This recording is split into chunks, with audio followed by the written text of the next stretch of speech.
అంటే దానికి ఎవరు బాధ్యత పెద్ద క్వశ్చన్ మార్క్గా ఉంది. నాకు నేనే అనుకుంటుంటాను. కానీ దాని మీద ఏంటంటే ఇలాంటివి ఇంపార్టెంట్ ఇష్యూస్ మీద మనం కొంచెం కాన్సన్ట్రేట్ చేయాలి. ప్రతి ఒక్క వీధిలో ఉన్న ప్రాబ్లం ఏంటి, మీరు ఎక్కడ ఉన్నా సరే చూడండి. ఇప్పుడు ప్రజెంట్ బిన్స్ అనేవి తీసేశారు కంప్లీట్గా. బిన్స్ వల్ల ప్రాబ్లమ్స్ వస్తున్నాయి. చాలా చోట్ల బిన్స్ తీసేశారు, డైలీ కలెక్షన్ పెట్టేశారు. ఏమీ లేనప్పుడు ఏంటంటే పబ్లిక్ కూడా అన్అవేర్నెస్ లేకపోతే ఏంటంటారు దాన్ని, నిర్లక్ష్యం చెప్పాలంటే. ఇప్పుడు అవన్నీ కంట్రోల్ చేయాలి అంటే ఒక సీసీ కెమెరా పెట్టాలి. ఐ మీన్ అలాంటి ప్లేసెస్లో సీసీ కెమెరా పెట్టి ప్రభుత్వం ఒక ప్రణాళికాబద్ధంగా బాబు ఎవరిదైతే అందులో ఉంటుందో వాడికి నిర్దాక్ష్యం చేసి ఒక 1000 రూపాయలు ఫైన్ వేయబడుతుంది అని చెప్పి ఆన్ ది స్పాట్ వసూలు చేసేటట్టు కనుక ఏమన్నా పెడితే సిస్టమ్ అప్పుడు బాగుపడేదేమో అనుకుంటున్నాను నేను. అది నా అభిప్రాయం. ఎందుకంటే ఇక వేరే సోర్సెస్ లేవు, మనం వాళ్ళని కంట్రోల్ చేయలేము. ఒక 1 డే ఫస్ట్ ఒక 1 వీక్లో తీసుకెళ్ళి ఇంటికి కరెంట్ బిల్ ఇచ్చినట్టు అది ఇచ్చేసి అది కానీ క్లియర్ చేయకపోతే నీకు ఎలక్ట్రిసిటీ కట్ చేసేస్తామని పెట్టాడు అనుకోండి, 100% నేను చెప్తున్నాను ఎప్పుడో రోడ్డు మీద చెత్త ధైర్యం చేయండి. ఎందుకంటే ఎందుకు ఎక్కడ వచ్చిన కూడా బాబు సీసీ కెమెరాలో అది నాకంటే నేను ఆలోచిస్తే నాకు ఆ సొల్యూషన్ ఒకటే కనపడింది. నాకు మనం దగ్గరుండి చేయలేము. అలా చేసి అలాంటివి ఏమన్నా చేస్తే మనం పైలట్ ప్రాజెక్ట్గా ఏదో ఒక సంస్థ ముందుకొచ్చి చేయాలి. ఇలాంటి పనులు ఒక పైలట్ ప్రాజెక్ట్గా మనం చేయగలిగితే అది మనం తీసుకెళ్ళి సబ్మిట్ చేస్తే దానికి అప్రూవల్ అడిగి, అంటే పైలట్ ప్రాజెక్ట్ ఇది, ఈ 2 విధుల్లో మేము ఇలా చేద్దాం అనుకుంటున్నాం అని చెప్పి డైరెక్ట్గా ఉన్న గవర్నమెంట్కో, స్టేట్ గవర్నమెంట్కో లేకపోతే కలెక్టర్కో చెప్పి మనమే దీనికి ఓకే మేము కెమెరాస్ పెడతాం సార్, ఇక్కడ మేము కంట్రోలింగ్ తీసుకుంటాము, ఇది క్లీన్గా దీన్ని కనుక మేము చేయగలిగితే దీన్ని మీరు ఇంప్లిమెంట్ చేసుకోండి, పెద్ద ఎత్తున ఇంప్లిమెంట్ చేసుకోండి. ఎందుకంటే గవర్నమెంట్ నిధులు తక్కువేం లేవండి. సెంట్రల్ గవర్నమెంట్ నుంచి కూడా నిధులు వస్తాయి, స్టేట్ గవర్నమెంటే కాదు. ఎందుకంటే క్లీన్షిప్ ఇప్పుడు ప్రస్తుతం ఉన్న పరిస్థితుల్లో మేజర్ హజార్డ్ ఏంటంటే only pollution is the major hazard. ఇప్పుడు ఢిల్లీ లాంటి ప్లేసెస్లో ఎంత చేసినా కూడా ఫాగ్ ఉంటుంది అక్కడ. అంటే ఎందుకు, ఎక్కడి నుంచి వస్తుంది ఈ ఫాగ్ అంతా? ఎందుకు ఆడ్ నెంబర్ ఉన్నవాడిని ఒకరోజు, ఈవెన్ నెంబర్ ఉన్నవాడిని ఇంకో రోజు కార్లు వేసుకెళ్ళమంటారు. మనం అంటే ఇక్కడ ఇష్టవిచ్చలుడిగా కారు అంటే కారు, బండి అంటే బండి తిరిగేస్తుంటాం. ఢిల్లీలో అలా ఉంటుంది. అసలు ఈ మంచు కాలంలో అయితే మాక్సిమం కార్లు తీయకుండా ప్రైవేట్ వాహనాలు, గవర్నమెంట్ వెహికల్స్ వెళ్ళిపోండి అని చెప్తున్నారు గవర్నమెంట్. సో ఇది ఏంటంటే ఇది ఇక్కడ కూడా స్లోగా మంచు పెరుగుతుంది, మనకి తెలియకుండా మంచు, దానివల్ల యాక్సిడెంట్స్ చాలా పెరిగిపోతున్నాయి.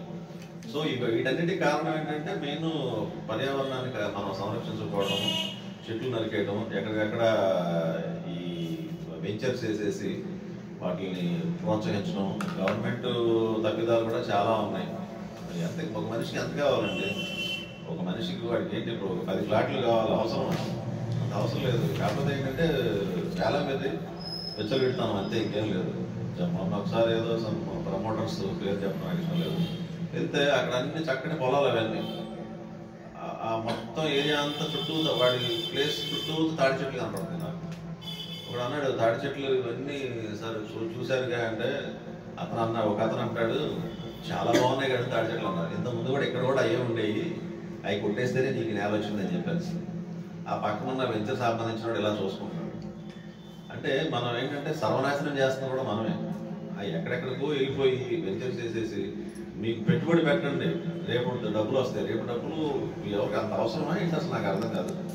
అంటే ప్రతి మనిషికి అత్యాశ ఏంటి, అక్కడ పెట్టేసేస్తే వాడికి డబ్బులు ఫ్రీగా వచ్చేస్తుంటాయి ఎవరికి, కొంతమందికి. ఐ మీన్ నల్లధనం అనుకోండి, లేకపోతే ఏదైనా అనుకోండి. వాటి వల్ల ఏంటంటే ఈ అత్యాశకు పోయి ఊరి చివర ఉన్న ప్లేస్లన్నీ కూడా కొనేసేసి నావి అనిపించుకుంటాడు. ఆడు ఏదో రోజు ముందు వచ్చి వస్తాడు, ఆడు ఎవడో కూడదు ఎక్కడ. చివరికి జరిగేది అదే. మనం ఏదో అనుకుంటా పరిగెట్టి చివరికి మన ఏజ్ అయిపోతుంది. మనం తిందాం అనుకున్నప్పుడే బీపీలు, షుగర్లు, ఆరోగ్యం గురించి కూడా ఎవడో పట్టించుకోరు. సో ఇవి కొంచెం మనం మన పర్యావరణం, అట్లీస్ట్ మనం ఉన్న ఏరియాస్లో ఉన్న కంప్లైంట్స్ అన్నా మన విధిగా కాస్త వాటి మీద కొంచెం దృష్టి పెట్టి కొంచెం కంప్లైంట్ చేయడం కానీ, మన నెక్స్ట్ లెవెల్ ఆఫీసర్స్ గురించి తెలుసుకొని వాళ్ళకి డైరెక్ట్గా, ఇప్పుడు ప్రతిదీ మనం సార్కి చెప్తేనే ఆయనకే చెప్పాలా, సార్కి పెట్టేద్దాం, వాట్సాప్లో పెట్టేస్తే అయిపోద్ది అనుకుంటే కష్టం. వాట్సాప్లో కొన్ని నెంబర్స్ కూడా ఉన్నాయి, డైరెక్ట్గా నెంబర్ మీద స్పందించినప్పుడు సో అండ్ సో డే నేను పెట్టానంటే మరి దానికి ఎవరు రెస్పాండ్ అవ్వలేదు, సో దీనికి ఎవరు బాధ్యత ఒక లెటర్ కనుక మనం విత్ జెరాక్స్ తీసుకెళ్లి కమిషనర్ ఆఫీస్లో ఇచ్చి మనం దానికి అక్నాలజ్మెంట్ తీసుకుంటే వాళ్ళకి భయం అనేది వస్తుంది. అక్నాలజ్మెంట్ ఇవ్వట్లేదు సార్, ఇస్తారు. ఆల్రెడీ మీరు వాళ్ళు ఎవరు? అదే మనం 2 కాపీలు మనమే రాసుకోవాలి. వాళ్ళు ఎవరు? స్టాంప్ వేస్తారు కదా, అక్కడ స్టాంప్ కూడా స్టాంప్ అవసరం లేదు. ఎవరు అక్కడ సంతకం పెట్టమన్నారు పెట్టట్లేదు సార్. ఎక్కడండి? ఇక్కడ గాజువాక. మీరు ఇప్పుడు చెప్పారు కదా సీసీ కెమెరాస్ గురించి, ఒక చెత్త గురించి మాట్లాడారు కదా. ఆల్రెడీ నేను 1 year బ్యాక్ దీని మీద గ్రౌండ్ వర్క్ చేస్తున్నాను. చేసి అదే శ్రీధర్ గారు ఉన్నారు ఇక్కడ, ఆయన దగ్గరికి నేను మొత్తం వీడియోతో సహా ఎవరెవరు ఏం చేస్తున్నారు అనేది వీడియోతో సహా తీసుకొని వెళ్ళి దగ్గర స్పందనలో కూడా పెట్టాను సార్. 1 time వచ్చారు ఆయన, 1 time వచ్చి విజిట్ చేసి చెత్త వేయకండి 1 dialogue కట్ చేస్తారు. ఆల్రెడీ మేము అక్కడ లోకల్ మాది మహిళా సంఘం తరఫున మేము ఒక సీసీ క్యామ్ తీసుకొని ఆ ఏరియాలో కూడా మేము పెట్టడం జరిగింది. జరిగిన దాన్ని ఇలా కంప్లైంట్స్ ఇస్తున్నాము అని సచివాలయం సిబ్బందితోనే కలిసి ఆ ఫుటేజ్ని ఎప్పటికప్పుడు డిలీట్ చేయడం కూడా చేస్తున్నారు. అది ఇట్లా చేస్తున్నారు ఏంటి అని మేము తెలియకుండా మా హౌస్ సైడ్ ఫిట్ చేసుకున్నాం. మా హౌస్ సైడ్ ఫిక్స్ చేసేటప్పటికి ఆ ఏరియాలో లైట్ ఉంటుంది, ఆ లైట్ నే డ్యామేజ్ చేశారు. అదే అది మీరు అడిగారు కదా చెప్తున్నాం. నేను అడ్రాకుండా చెప్పలేదు. ఈవెన్ సీసీ కెమెరాస్ పెట్టినా సార్ 98 కట్ చేస్తారు సార్. చాలా జరిగినాయి సార్. నేను దాని వల్ల చాలా ఇప్పుడు ఏదైతే వాళ్ళు అక్నాలజ్మెంట్ ఇవ్వనన్నారో, సో మరి సార్ మీరు కాంటాక్ట్ చేశారా? లేదు, నేను ఇప్పుడు చేయలేదు. ఒక 1 year బిఫోర్ చేశాను. ఆర్టీఏ పెడతాం మేడం, దానికి ఆర్టీఏ పెట్టుకోవచ్చు. ఆర్టీఏ అన్నిటికీ ఇవ్వట్లేదు సార్. సార్ అంటే ఈవెన్ ఆర్టీఏ కూడా ఇవ్వలేదు. మన సంస్థ తరపు నుంచి జాయింట్ కమిషనర్ గారికి ఒక లెటర్ పెట్టొచ్చండి. మాకు అక్నాలజ్మెంట్ ఎందుకు ఇవ్వరు అంటే మీరు తప్పులు చేస్తున్నారా, దాన్ని ప్రోత్సహిస్తున్నారా? ఇదే విషయంలోనే మేము ఆర్టీఐ కూడా నేను లెటర్ రాసి ఇచ్చాను సార్. ఆల్రెడీ లెటర్ రాసిస్తే ఆయన నాకు ఇండియన్ పీనల్ కోడ్ లో అది సెక్షన్ చూపించి ఇవి కొన్ని వాటికి మాత్రమే వర్తిస్తాయి, మీరు అడిగిన ప్రతి దానికి మేము ఆర్టీఐ ఇవ్వాల్సిన అవసరం లేదు అని చెప్పాను. నాకు జర్నలిస్ట్ తెలిసిన వాళ్ళు ఉంటే వాళ్ళ ద్వారా వెళ్ళాను అనమాట. ఇట్లా ఎన్నిసార్లు వెళ్ళినా దాని తరపు నుంచి ఏం జరగదు. బాబు దగ్గర మన ఆర్గనైజేషన్ జాయింట్ కమిషనర్ గారికి మేబీ మండే గానీ ట్యూస్డే గానీ జాయింట్ కమిషనర్ గారితో మీట్ అవుదామని చిన్న అడ్డుపడుతున్నాను. ఒక 5 minutes జస్ట్ ఏంటంటే బ్లూ కలర్ అని చెప్పండి. కవర్స్ మీద ఆదిత్య సార్ బ్లూ కలర్ చాలా లౌడ్ ఉంటుంది. సార్ ఏం లేదు, అవకాశం ఉన్నది ఎవరైనా కానీ మండే కానీ ట్యూస్డే కానీ మనం జాయింట్ కమిషనర్ గారిని మీట్ అవుదాం అనుకుంటున్నాం. ఎందువల్ల అంటే వాళ్ళు ప్లాస్టిక్ పొల్యూషన్ అని చెప్పి చెప్తున్నారు. ప్లాస్టిక్ పొల్యూషన్ అన్నది ప్రతిదీ వాడే పాలసీస్ నుంచి మెడిసిన్ నుంచి మనం వాడే మందు నుంచి వాటర్ ప్యాకెట్ నుంచి చాక్లెట్ నుంచి కైనీలు గుట్కాలు బిస్కెట్స్ ఎవ్రీథింగ్ ఇస్ అన్నిటి ప్లాస్టిక్. కాకపోతే వాళ్ళు ఎక్కడ నిర్మూలించాలి? కంపెనీ దగ్గర నిర్మూలించాలి. నేను అదే క్వశ్చన్ చేశాను. గుట్కాలు కానీ తినొద్దంటారు కానీ పబ్లిక్ అమ్ముతారు. దాన్ని ఎవరు పట్టించుకుంటారు? ఎవరు అడిగే వాళ్ళు ఎవరు లేరు, అడిగినా దానికి సమాధానం చెప్పే వ్యక్తులు కూడా ఎవరు లేరు. సో దాన్ని ఏం చేయాలంటే మేడం గారు చెప్పినట్టు వాళ్ళు ఎప్పుడైతే రెస్పాండ్ అవ్వలేదో మన ఆర్గనైజేషన్ నుంచి ఒక లెటర్ పెడతాం. ఒకటి అవకాశం ఉన్న వాళ్ళు మండే కానీ ట్యూస్డే కానీ ఒకసారి విజిట్ చేద్దాం. నెక్స్ట్ ఈ వీక్లో మన పర్వాడ వెళ్ళమని ఇన్సిడెంట్ మనకి ఎంతవరకు వాళ్ళు రిప్లై అయితే ఇవ్వలేదు, చెప్పారు కానీ ఇంతవరకు మనకి ఏమి రాలేదు వాళ్ళకు. సో మనం ఒకసారి జాయింట్ కలెక్టర్ గారిని కానీ కలెక్టర్ గారిని కలిసి వాళ్ళకి ఒక లెటర్ పెట్టి అక్కడ నిజంగా ఏం జరిగింది, ఫైర్ జరిగిందా, బ్లాస్ట్ జరిగిందా, డెత్ జరిగిందా, మనకి ఇంతవరకు క్లారిటీ లేదు. పర్వాడ ఇష్యూ ఇంతవరకు మనకు లేదు. తర్వాత సార్కి సిబిఐ అని చెప్పేసి వార్నింగ్ కూడా అక్కడ ఇచ్చారు. సో ఆయన ఒంటరిగా ఒక్కలే పోరాడాలి లేదా ఇద్దరే పోరాడాలి నలుగురే పోరాడాలి కష్టం అండి. అదే మనం ఒక 100 మంది ఉన్నాం అనుకోండి టీం. సో ఫస్ట్ ఎందుకంటే టీం బిల్డ్ చేయమన్నది ఒక 100 మంది ఉన్నాం అనుకోండి, మన భద్రత కూడా మనం పెంచుకున్నట్టే, మనకి కూడా బలం దొరికినట్టే. సో దీని మీద ఇంకా ముందుగా మనం కొనసాగాలంటే టీం కావాలి మనకి. నెక్స్ట్ మనకి అవకాశం ఉన్నప్పుడు ఒక 1 hour ప్రతి ఒక్కరు కూడా ఒక 1 hour కేటాయించాలి. నెక్స్ట్ ఈ మండే కానీ ట్యూస్డే కానీ అవకాశం ఎవరికైతే ఉందో ఒక టైం అన్నది సార్ చెప్తారు, గ్రూప్లో పెడతారు. ఆ టైంలో వీలైతే రండి, మనం గాజువాక మున్సిపల్ జోనల్ కమిషనర్ గారిని కలుద్దాం. వీళ్ళు కానీ స్పందించిన కూడా మనం కలెక్టర్ గారికి కంప్లైంట్ పెడతాం. మేడం గారు చెప్పిన మీరు కాపీస్ కూడా సార్ ఇక్కడ ఆఫీస్లో మేడం గారికి సబ్మిట్ చేసి ఓకే మేడం అది ఇచ్చేయండి. ఇక్కడ కానీ మనకి స్పందించకపోతే డైరెక్ట్ కలెక్టర్ గారి దగ్గర మనం సభాముఖంగా అంటే ఎవరైనా వచ్చినా ఓకే మేడం, రాకపోయినా మనం ఎవరైతే ఉందాం మనం చేసేదే యుద్ధం మేడం, మన జీవితమే యుద్ధం. ఏం సార్ మనం చేస్తే యుద్ధమేనండి.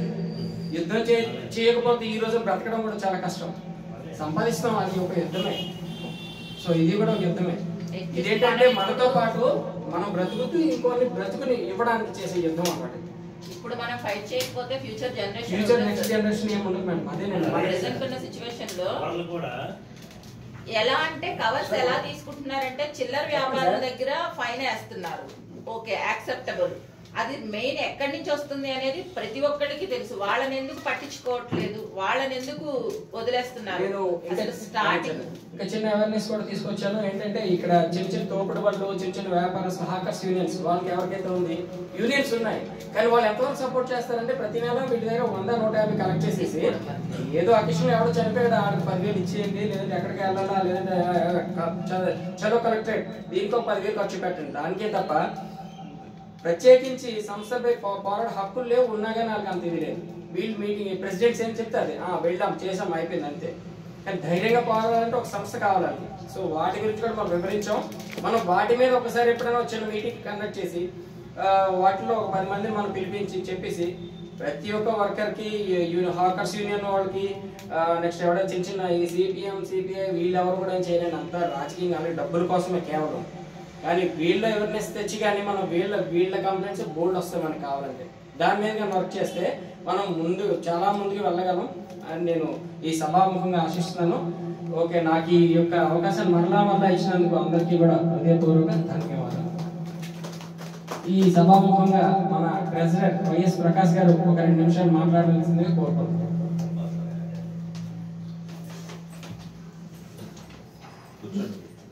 అందరికీ నమస్కారం అండి. నా పేరు వైఎస్ ప్రకాష్. నేను ఏబీసీలో రిటైర్డ్ అయిపోయాను 2022 అండ్ మీరు మనం అందరం ఇప్పుడు మాట్లాడుతున్నాం. మనం అంటే గౌరవం ఉండాలా, ఎక్కడ ఏ డిపార్ట్మెంట్ కన్నా బయట ఉండాలా, అది సంపాదించాలా. అది సంపాదించడానికి ఏం చేద్దాం బాగుంటుందో స్టెప్ తీసుకోవాలి. First step. ఎందుకంటే డోంట్ కేర్ అనుకోండి, నాట్ వాల్యుబుల్. మనం ఇంటి మనమే చూడాలి కదా. అది కలెక్టర్ పెడతారా, మినిస్టర్ పెడతారా, చుట్టూ జడ్జి పెడతారా, ఎవరు పెడతారో పెట్టండి. సార్ పోరాడు ఎన్ని డిపార్ట్మెంట్కి ఆల్రెడీ మస్తు రెస్పెక్ట్ ఇవ్వాలి, రిప్లై ఇవ్వాలి. దీనికి ఏం చేద్దాం బాగుంటుందో ఆలోచించాలి. Second one. రెండోది, ఏదో ఇప్పుడు కవర్ కోసం మాట్లాడు ఫ్యాక్టరీ. నేను ఎప్పటి నుంచి మొట్టమొదటి చెప్తుంటానండి, మీరు షాపులు, హోల్సేల్ షాపుల్లో లేకపోతే రిటైల్ షాపులు వాడు 1000 రూపాయలు 2000 పెనాల్టీ వేస్తారు. కంపెనీ ఎవరిదే, కంపెనీ మీద యాక్షన్ తీసుకోవట్లేదు. వాడు మినిస్టర్ బాగుందా, మినిస్టర్ తోడదా, మినిస్టర్ కదా, ఏం చేయాలి, ఎందువల్ల చేయట్లేదు. ఆ మాట మనం ప్రెసిడెంట్గా కట్టలేదు మనం. సో అది ఒకసారి మనం అందరం తీసుకోవాలా. రెండోది ఏంటంటే ప్రతి డిపార్ట్మెంట్ కూడా మనం ఏంటంటే ఇప్పుడు పరగిన కలెక్టర్ పెట్టామనుకోండి, కాపీ 2 జడ్జి, కాపీ 2 కమిషనర్ ఇలా పెట్టుకుంటే వెళ్ళామనుకోండి, వాళ్ళకి ఆటోమేటిక్గా వీళ్ళందరికీ ఇన్ఫార్మ్ చేశారనమాట అని ఒక భయం ఉండి రెస్పెక్టబుల్ ఇస్తారు. ఎకనామిక్ ఇవ్వాలా, మస్ట్ ఆర్టిస్ట్ మన సమాజం చెప్పాలి. వాళ్ళు ఎవరికి ఎంప్లాయీస్, ఎక్కడికి ఎంప్లాయీస్ మన ప్రజలకి ట్యాక్స్ తోటి జీతాలు తీసుకుంటారు. అంతేగాని డబ్బులు ఎందుకు ఇవ్వట్లేదు కదా మనకి. ఎందుకు రెస్పెక్ట్ ఎందుకు ఎవరు? సో అది అడగడానికే మనకి ఎలా బ్యాక్గ్రౌండ్ కొంచెం ఎంతో కొంత ఫోకస్ కావాలి. Second one. రెండోది ఇంకోటి సభాముఖం చెప్తాను, మీరు మన ఈ సంస్థ స్థాపించారు కాబట్టి మీరు ఎంత త్వరగా అంటే గవర్నమెంట్ ద్వారా మనకైనా 2 సెంట్లు కానీ 3 సెంట్లు కానీ ల్యాండ్ గవర్నమెంట్ ప్రొవైడ్ చేస్తే దానికి అయ్యే అమౌంట్ నేను పేపే చేస్తాను, మీకు అనౌన్స్మెంట్ చేస్తాను. మీరు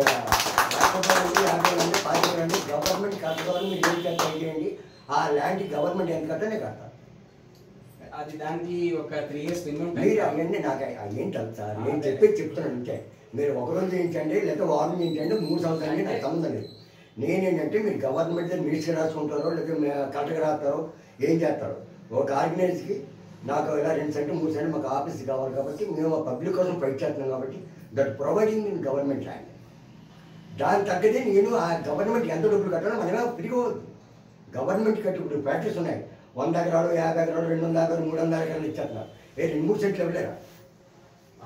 సో అది అంతే మడితే సిటీలో ఉంటే రేట్ ఎక్కువ ఉంటాయి కాబట్టి ఎక్కడ కంఫర్టబుల్ ఉంటుందో ఆ అమౌంట్ నేను పే చేస్తాను గవర్నమెంట్ సంస్థ తరఫున.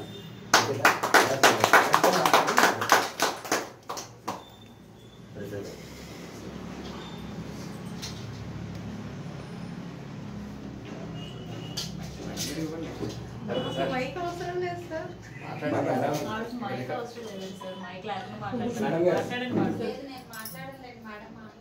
పర్వాలేదు మీరు మాట్లాడాలి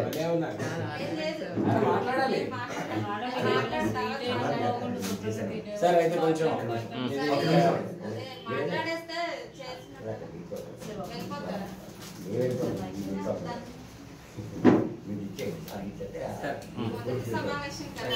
ఎక్కువైంది కాబట్టి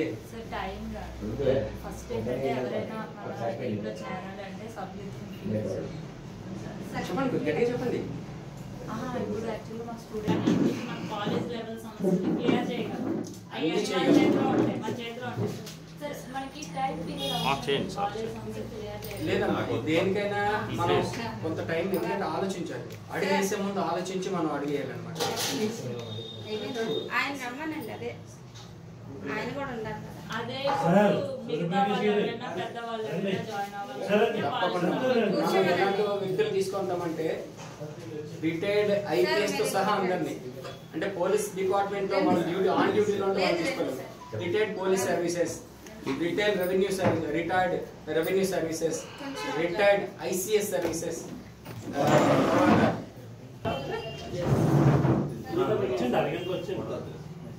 రికార్డ్ అవుతుందా?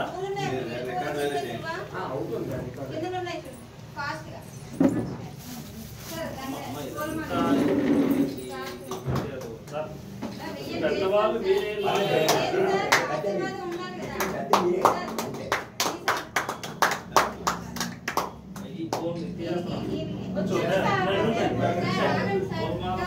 ఎప్పుడు వేస్తారంటే అప్పుడు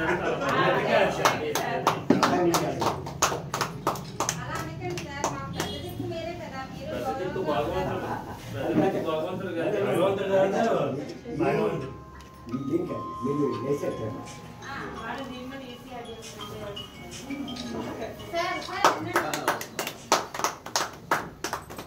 ఎంత తొందరగా తీసేస్తే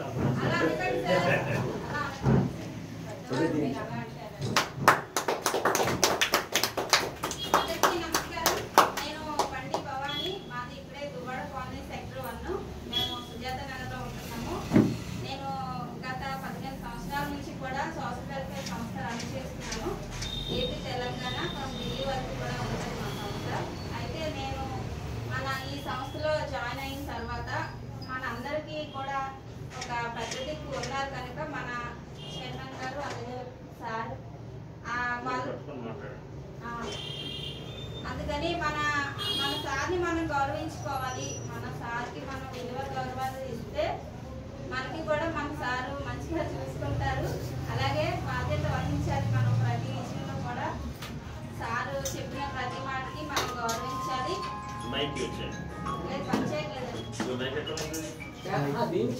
అయితే ఈ రోజు మన స్టాఫ్ అందరి తరఫు నుంచి, మన ఆఫీసర్స్ అందరి తరఫు నుంచి కూడా ఆఫీసర్స్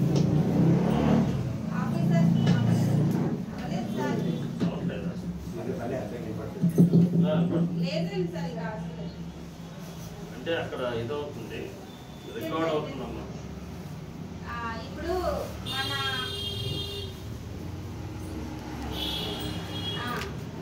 సార్ చెప్పిన ప్రతి మాటకి కూడా మనం శిరస బాధ్యత వహించి సార్ ఎక్కడికి రమ్మంటే అక్కడికి మనం వెళ్ళాలి. అది మన సంస్థ కోసమే కాబట్టి అలాగే మన సంస్థని మనందరం కూడా డెవలప్ చేసుకోవాలి. ఒక్కొక్క ఆఫీసర్ కనీసం ఒక 5 మెంబర్స్ అయినా సంస్థలో జాయిన్ చేయాలి. నేనైతే కనుక 10 మెంబర్స్ ని జాయిన్ చేస్తున్నాను ఈ మంత్లో. సార్కి చెప్పడం కూడా జరిగింది.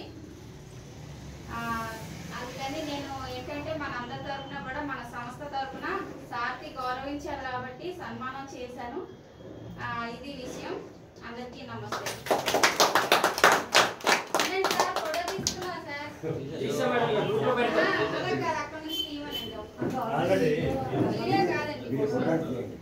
ఫోటో తీసినాను. ఓకే మనం అంటే ఈరోజు క్లమ్సీగా అయిపోయి టైం లేదు కాబట్టి ఈరోజు షార్ట్ కట్ లో తేల్చేస్తాం. నెక్స్ట్ మీటింగ్ లో ప్రతి ఒక్కరు కూడా మాట్లాడాలి.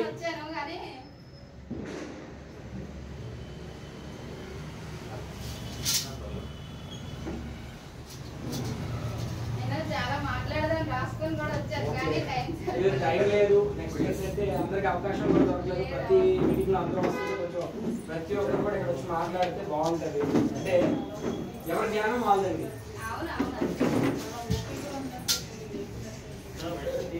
మీరు ఒక పూలమాల కదా అంటే సార్ నా మెడలో 10-12 పూలమాల వేస్తే నేనేమైపోతాను మీరు అలా అనుకోడు సార్. మీ సార్లు మా సార్లు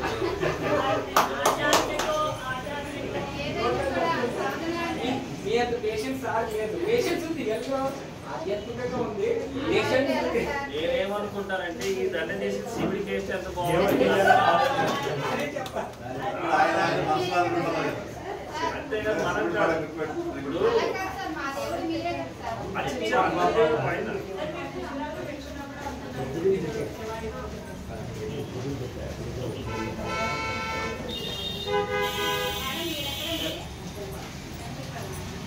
తర్వాత గ్రూప్ లో కూడా మెసేజ్ పెట్టేటప్పుడు కొంచెం రియాక్ట్ అవుతుంది.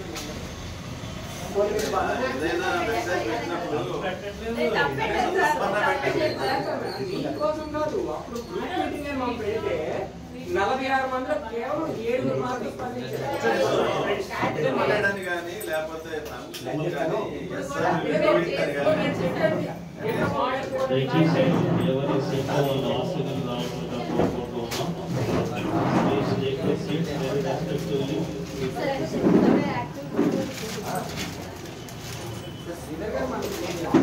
మనకి